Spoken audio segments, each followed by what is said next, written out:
we put our time, our effort, blood, sweat, tears, whatever symbolic statement we want to put behind everything that we build in terms of training, right? You put all this effort in, and sometimes people just don't, it doesn't take off for whatever reason, right? Could it be that, they're pushing it back, there's a pushback on it, they're not interested, but that's what we want to look at today, right? We're putting effort into items, and we want to make sure that people are getting what they pay for, or not pay for, but what they put into it. So today, let's look at how to overcome obstacles in our virtual instructor-led training and our classroom training. All right.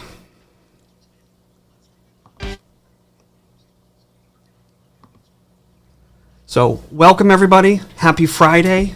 I know I gotta get better at those little, like the quick pitches. But that's what they say people like. I don't know if it's true, but that's what I've been doing. But I need to work on that. But want to thank you guys for joining me. If you can, please put in if I can figure out where my cursor is so I can actually see the chat. Let me know where you're coming in from in the chat. One of these things is I really want this to be more interactive as much as a live stream can be. So, you ever agree, disagree, anything you want to talk about, put it into, and I'm pointing at the screen, like my screen, like you can see it, but put it over in the chat so that we can talk about it. So today, really want to dig into the idea of where do we go when things things aren't going right. Right? We've rebuilt training out, and there's some sort of pushback. And what actually prompted this was a couple weeks ago, I decided when I made the choice that I wanted to bring in more questions, and I threw out that said, the fact that I was going to be asking questions, I was concerned that people weren't going to respond. Right? We have this happen in training all the time. Like you ask a question. Hey, what's the best way to do X, Y, Z? And then all you get is crickets, right? So what I did, I figured I'd go the route of, we've all had at some point jobs where you had to get tipped, right? So you put out the tip jar at the day and you throw a couple bucks of your own money into it to start with so that people realize that cup's for tips and people put it in there. So I did the same thing. Let me ask some, what are issues people are having? Or, what would you like to cover? And Gwynny had this great question, and so wanted to actually address it. And so we're going to work through this through the live stream today. But basically, Gwynny threw out, she said, one challenge, and you guys can probably read this, but if not, I'll read it to you. I'll try to at least. One challenge I ran into was that when live, some instructors defaulted to old patterns, information dumping, going off topic, skipping breakout sessions, despite a well-designed virtual instructor-led session guide. That was designed in collaboration with them. And I think that's a very key point. Mostly due to nerves that set in. What in document ways can a facilitator be better supported to manage nerves when they're most comfortable doing an information dump? So, Gwynny, we're going to dive through this, and we're going to work this through kind of an I'm struggling with this word today. A step-by-step process instead of iterative. All right. So, that being said, let's kind of just quickly look, what are we looking at in terms of overcoming obstacles? It looks like Gwynny's actually here. So, this is awesome. So, glad you're able to come. And again, as people go, as you come in, let me know where you're coming in from. If you've got questions about overcoming obstacles or anything you agree with, disagree with, all of that, put it in there. So in terms of overcoming audience, the areas we're going to work through today, knowing your audience, identifying, doing some research, making adjustments, and then selling. And if you kind of look through this, for those that are kind of, it's very much the problem-solving process, how we go about, or at least how I go about solving problems. I put up a post a couple days ago on LinkedIn comparing problem-solving to onions, which actually I stole, and let me get this, I like doing these live streams, but I wish I could, like, a lot of times I want to show like video clips of movies, and I'm not quite sure like what would get banned, what wouldn't. So instead of doing that, I figured I would act it out for you. But so for those who remember the movie Shrek, there's a conversation. Shrek and Donkey are walking through the, I think they're going through like a cornfield or something. And Shrek is trying to explain that ogres are like onions. And so what he ends up saying, he gets, and he starts talking, and he's like, ogres are like onions. And then Donkey comes in and says something along like the lines like, they get brown and smell, or if you leave them in the sun, white hair grows out of them. And then Shrek comes back and is like, no, ogres have layers, right? That actually seemed a lot funnier in my head than it does right now. But that was the idea, right? Problems have layers. Obstacles have layers, and we got to kind of peel them back to get into it, right? So the first one, and I think it's a good one. It's not necessarily this. It's good to know for all aspects of training, and it plays a role in building materials. It plays a role in figuring out where things went off. But it's the idea of knowing your audience, right? So who's our audience when it comes to building training? For me, the first one, I think that most people think about when they do this is the participant, right? We build training for participants to learn things, to improve things, to get better performance results, those type of things, right? So we have a participant. For me, there's actually four main audiences, and I'd love to hear in chat what if you think there's other ones or you disagree with mine. But I have the participant. I think the facilitator is a distinct audience when it comes to building out training. The stakeholder themselves, as well as the organization. And I want to make sure my notes over on the left-hand side so I can go through this. But we'll quickly look at these four audiences. So let's just start with the participant. So the participant or the learner really, I like to think of each of these, use the term psychographic, right? What's the average person in this environment, in this audience? What do they expect? What do they need, right? So for me, the participant, they really want to have problem-centered learning, right? It's why, like, think about the last time you went to YouTube. What did you search? Probably something like, I know for me, it was like, I was trying to fix the drain on my sink in my bathroom, but like how to unhook all of that, right? So I'm trying to get information to solve a specific item. So they want problem-centered learning. The other one they're going to look for is, career development. Or personal development. What can they do to make themselves better? Other ones is they want to know how training is going to help them, right? What's in it, the WIFM, what's in it for me? And then lastly, the big one I have is they want the training that they're doing to have an effect on the job that they're doing, right? If you send them to training for something that means nothing in their job experience, their job description, or what they do on the day-to-day basis, the majority of them aren't going to get much out of it. They may, actively dislike it. It may cause them to not like going through training material or training programs later on. But so for that's for me, the audience of the participant.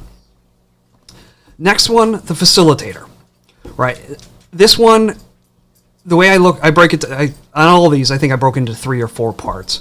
But they want to basically the facilitator's looking to meet the objective of the program, right? They're going in, their job is to get our participants from, point A to point B through the series of the course to meet all those objectives.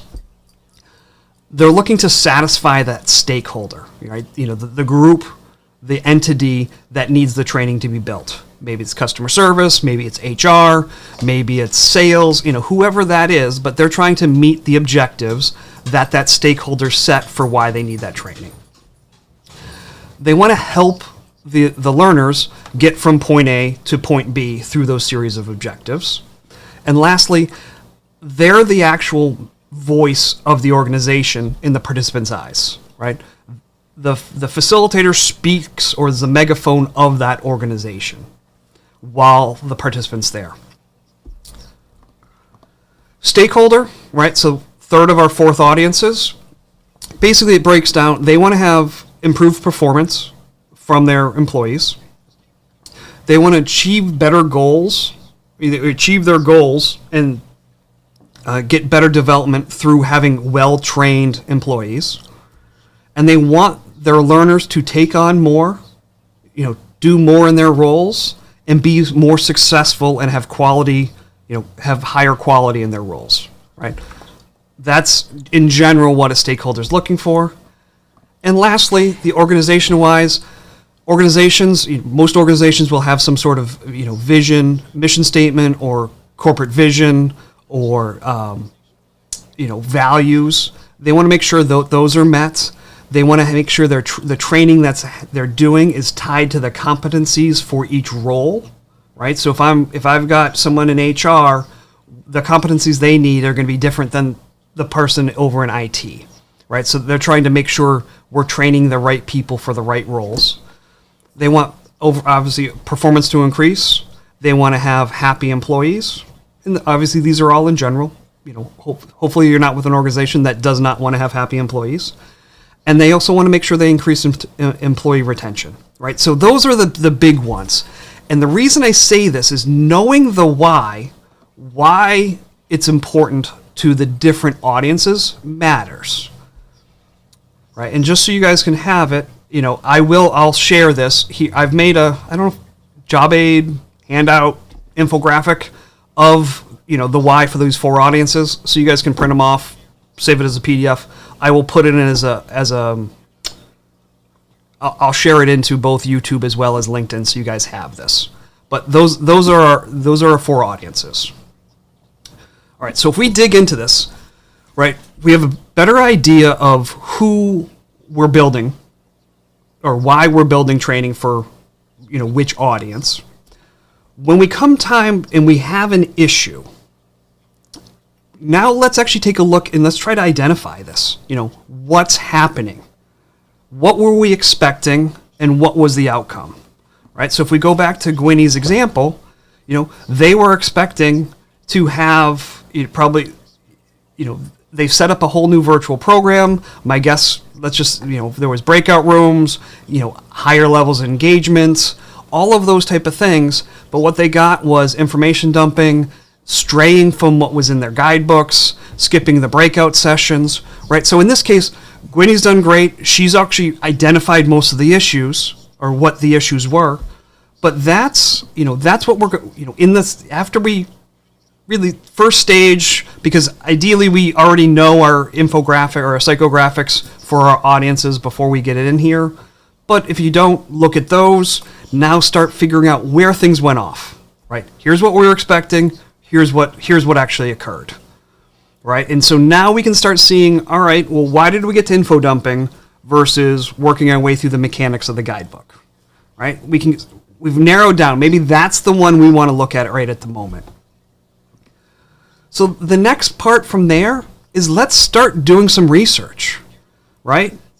In Gwynny's example, right, we went from a facilitator, from a facilitator not following the guidebook to, information dumping, just kind of talking off the top of their head, straying off topic, all those things. For me, first place I would start, I want to talk with that facilitator, right? And I'm not talking like, I wish I had a light, picture my bottle of vitamins as a light. Like, why did you do this, right? We're not looking for that. We are looking, actually, what would have done it better? Because I can, and I have it. I don't want to play the policeman, right? I don't want to be like, why did you do this like this? But I would rather come up, start asking them. It's a collaborative process, right? If we're developing training, we're giving it to a facilitator, the facilitator's providing it over to the participants. Everyone's involved in it at different levels, different layers of said onion. Why not just use onions as our analogy all day? But let's go through and try to, sit down with that facilitator. What happened? We had sat down, here's what we were expecting to happen, here's what occurred, right? It may be as simple as like, that person just had a bad day, right? Maybe there was they were up all night with a sick kid, or there was a car accident and they spent, inordinate amount of time in traffic and squeaked in into work just before they had to lead the session, right? Maybe it was they had never seen the guidebook, they never looked at the material beforehand, and they had to do this. But as we go through our research, we can figure out what happened, what kind of where we went astray, and now we will be able to kind of start coming up with some plans on how to affect that. All right, so after we do some research, now we get to start making some adjustments, right? What I wouldn't do is like, all right, here's what we were expecting, this is what we did, here's what we're expecting, it didn't happen, scrap everything that we did and start over. And I don't think many people will go that route, but I have seen it said, so I do want to say, like, don't go that route. The other thing is, I wouldn't necessarily, like, if, let's say you identified that there was, like, 7 issues, and I just chose 7 out of the hat, but let's say you had a multitude of issues. You may not want to go through and make adjustments for all 7 issues all at once. Because what can happen is, you may have fixed one issue that actually would then cascade and fix several issues after the fact. Where if you go and you change 7 things, and let's say 6 things still work poorly, but one's now working well, it's harder to figure out what change was actually effective, which one wasn't. So still, I'd go with that iterative process and work our way through and kind of slowly get this, figure out what was going on and fix those issues. Let's see.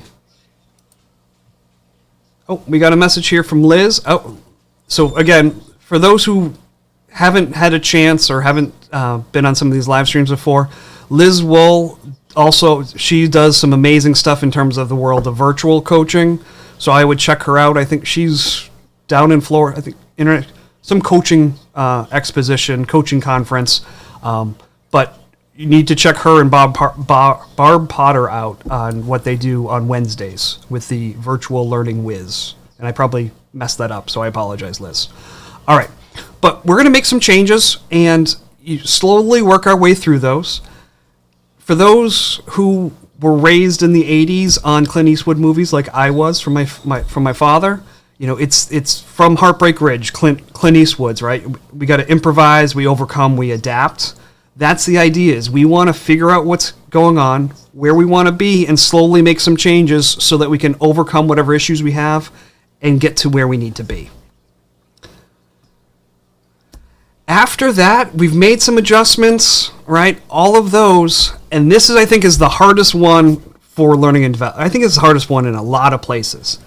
We got to now sell people on this, right? So if we think back to Gwynny's example, right? She's got a facilitator that was information dumping versus following all the work that said facilitators also help build out.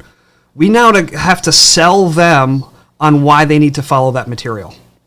What's in it for the facilitator in selling that material, or in covering the material as it's laid out in the guidebook, right? And this is going to come back again, and I'm not saying in my psychographics on the left-hand side on the why, these were kind of generic whys, right? And I think they fit in most cases, but the more you can do this to your specific audience and say, here's what's important, here's why it's important for the facilitator versus the stakeholder versus the organization. When it comes time to sell them on that idea, what's in it for them, you have a better sounding place, right? What's their pain point? If their pain point is here, is XYZ, and you have an item that can address it because of to get them to where they want to be, it's an easier step. You get better buy-in, right? I think sales is an integral part of the whole learning and development process, right? If you're a designer, you are selling the stakeholder, you're selling the organization on why what you're laying out will get them to said business objectives, right? If you're a designer, you're selling the developer on why they need to go down, follow your design document on how you're laying stuff out. Facilitators, you're selling the participants on why this is important, right? And obviously it's not one it's not a single layer, from designer to developer to facilitator or backup. It should be, it should be like a net, right? It's more of a mind map than anything. But sales is a huge part of it. And so figure out a way to get comfortable selling people on what's in it for them. And I think that's the easiest one. If you can say, facilitator, if you were to go through and, practice, do these type of things, you're going to be able to get your the participants to, take to the program better, which will then, you'll get higher scores. Your bonus is based off of I'm making this up, but if the facilitator's bonus is based off of the reviews they get off their trainings that they do, right? Let's sell them on why it's important to get better reviews, and you're going to get better reviews by going through this process versus straying off topic and all of those things.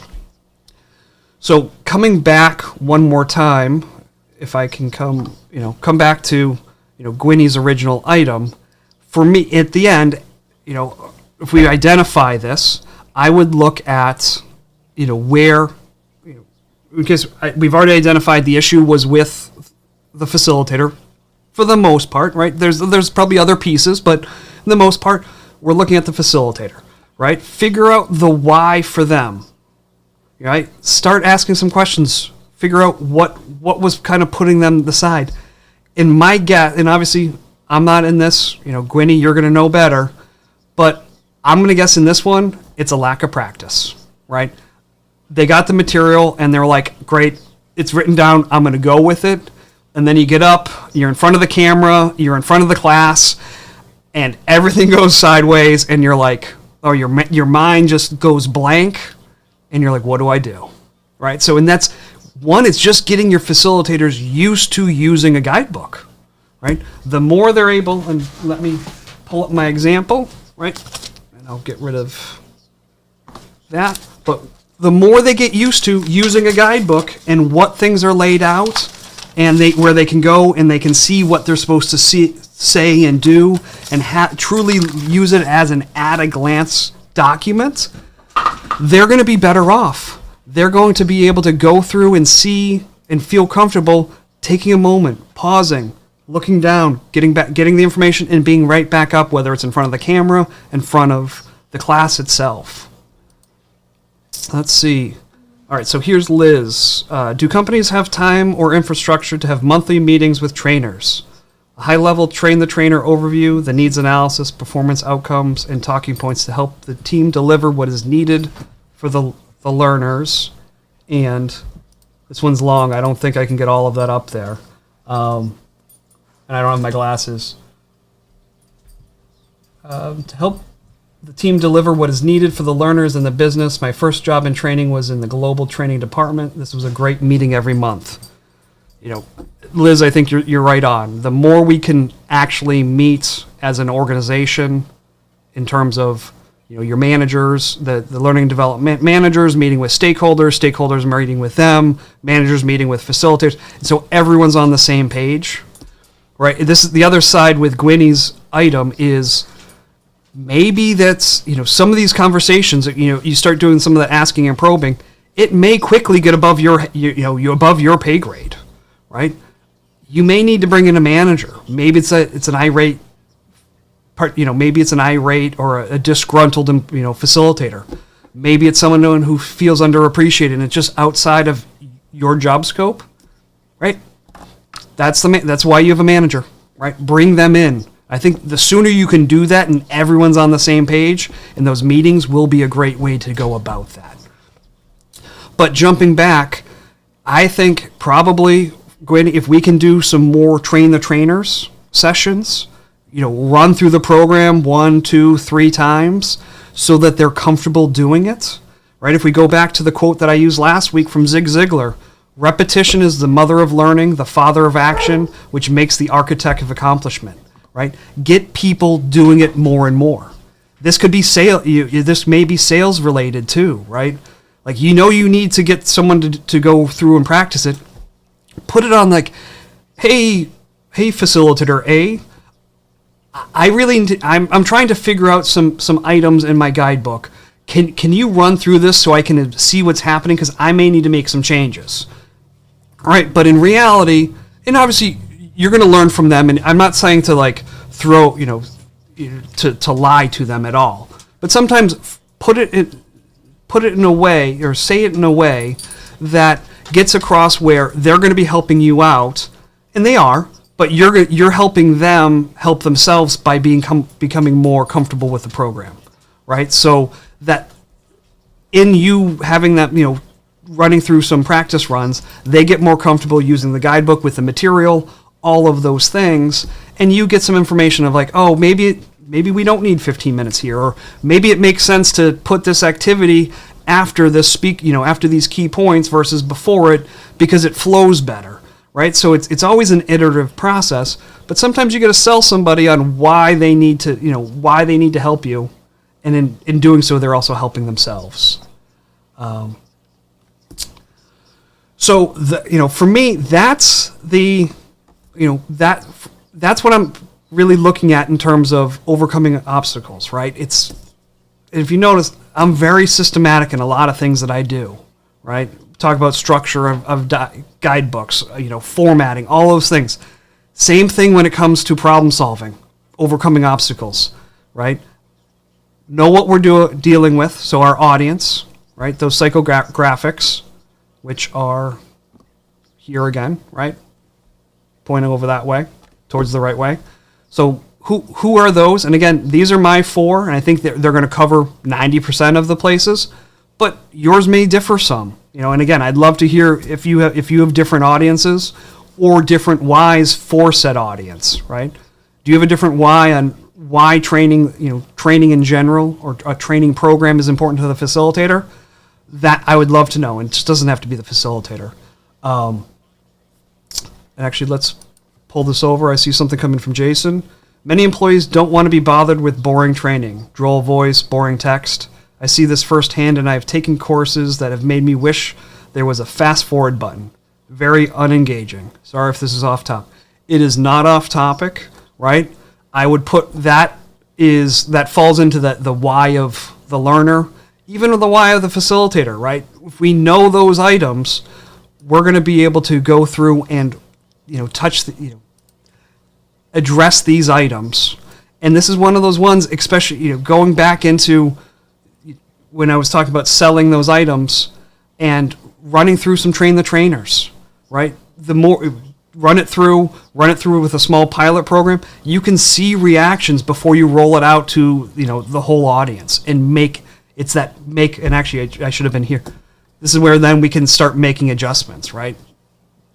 Wherever, whether you're SAM, whether you're at Pro Addy, Pro SAM, Pro Agile, whatever plan you are, in all of these, there needs to be time where we look at what we did, and now we go back and make adjustments and then try it again, right? It's always a back and forth. But so coming back to the takeaways, look at the issues, and that figure out where you think the issues are. And again, they're probably going to be layers in that onion. We're going to peel back one, fix it, come back and realize there's something else, or our fix created something else. So just know it's always going on. It's always, obstacles are always there. Sometimes they're just going to be different. And do your research, make our adjustments, and then be able to sell to whoever the final audience is. I need better, I need more terms. Like, we use why in several different ways. We use audience in several different ways. But be able to talk and speak to why it's important for someone to try something or to do something different. So that's my high level, what I wanted to cover today. High level in 30 minutes. But love to open this up for question and answers, and I'm going to try to look at some more things that have come in. Let's see. What we have from Liz. Great information today. I am systematic too, Pat. Makes it efficient and scalable for use. Thank you. Yeah, I mean, I like to be as systematic as possible in work life, in regular life. Man, 5 kids, who knows where it goes. But any other questions?